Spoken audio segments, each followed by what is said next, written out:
GOP senator just stuck a knife in Trump's back, and the shocking video is going viral. President Trump may have a lot of work to do before the swamp is drained, but certain party members are making it much easier to choose who gets the boot. Senator Susan Collins, too difficult to say if President Trump will be 2020, I'm sure. GOP Senator Susan Collins, Republican of Maine, showed the world where her loyalties lie on Monday, using an interview with MSNBC Haley Jackson to gripe about our president and drop a bombshell regarding the 2020 elections. When asked if she believes President Trump will be the party's nominee in 2020, Collins offered zero support for Trump and his administration, even to the point of admitting that it's too difficult to say. But this shouldn't be much of a shock coming from Collins, who took the rare opportunity in front of cameras to twist the knife further. I didn't support the president when he was our party's nominee, Collins says. When asked if other Republicans should step in to prevent Trump from gaining the nomination, it was a very difficult position for me to take. I'd never taken it before. Collins clearly isn't content with taking only her vote from President Trump. She wants to rally other professional politicians to betray our commander-in-chief.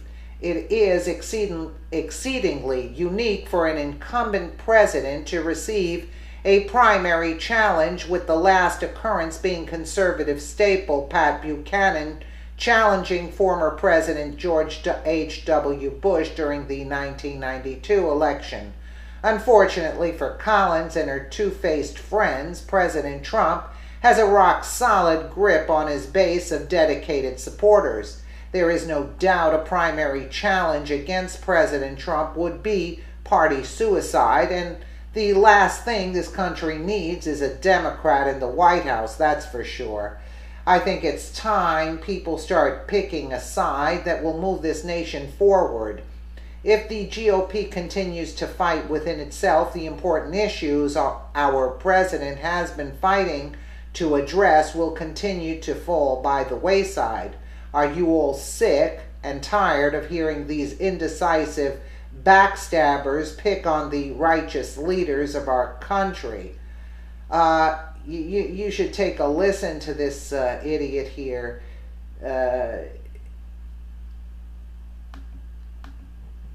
President Trump from some voters here in Maine. Republican Senator Susan Collins of Maine may have some as well for the president. She is joining us exclusively now. Senator, thank you for being with us here. Well, welcome to Bangor. Thank you. I want to talk a lot about some of the key issues happening in Washington, but I have to start with the news of the day, which is what's happening in Afghanistan. You have watched this war play out for 16 years. Are you confident that the president can execute some kind of a successful strategy if it means increasing the number of troops on the ground?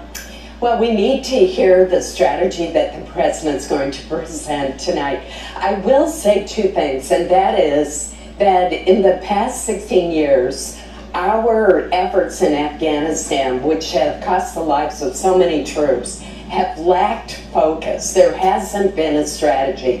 And second, we need a strategy that is going to deal with the influence of countries like Pakistan, like Iran, like Russia. So if the president decides to stay the course, as he may do, is that enough for you? I'm worried about that because if you look at a map of Afghanistan, the Taliban has made enormous gains in the last couple of years.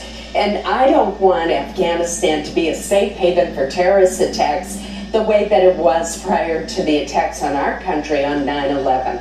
But this is a very difficult issue, and I'm glad that there's been a detailed analysis of what to do. That's what we've needed. I know that you will be watching that address today, as will people across Maine. It will likely be on the front page tomorrow, but what was on the front page today? I want to show you of the Bangor Daily News here, where the protests in Boston over the weekend. Charlottesville and the aftermath of what happened there have been driving a lot of the national conversation, and in the wake of that, your Republican colleague, Senator Corker, questioned President Trump's competency. Senator Tim Scott said the president had compromised his moral authority. What do you say about the president's response? The president had an obligation, a moral obligation, to speak with absolute clarity from the very beginning and stick with that, not shift back and forth, to denounce the neo-Nazis, the white supremacists, the anti-Semitism that we heard. And unfortunately, he wavered back and forth. There are no good neo-Nazis. So what does that say to you about his leadership? In this case, I think the president failed to meet the standard that we would have expected a president to. Hey there, I'm Chris Hazelman. So in other words, what did she just say? That only the neo-Nazi, the KKK group, right? In other words, she left out Antifa. So right then and there, we know she's compromised, you see? And did you hear how she was speaking? Did you hear how she was speaking? This woman is not a Republican. She's as Republican as John McCain is Republican. There's two sides to this disturbing fact. Both sides, like Trump came out and said, both sides are just as responsible. We don't condone any kind of hate and violence with the protesting. Bottom line, that's what it is. So look at this one, only talking about one side. There are two sides that are fighting. Oh, so in other words, the other side is in total clear. They're in the clear. They're correct. Tearing down monuments, throwing bottles of urine at police officers. So they're correct, right? I mean, does this make any sense? We are living in a world where up is down and down is up. I mean, it's insanity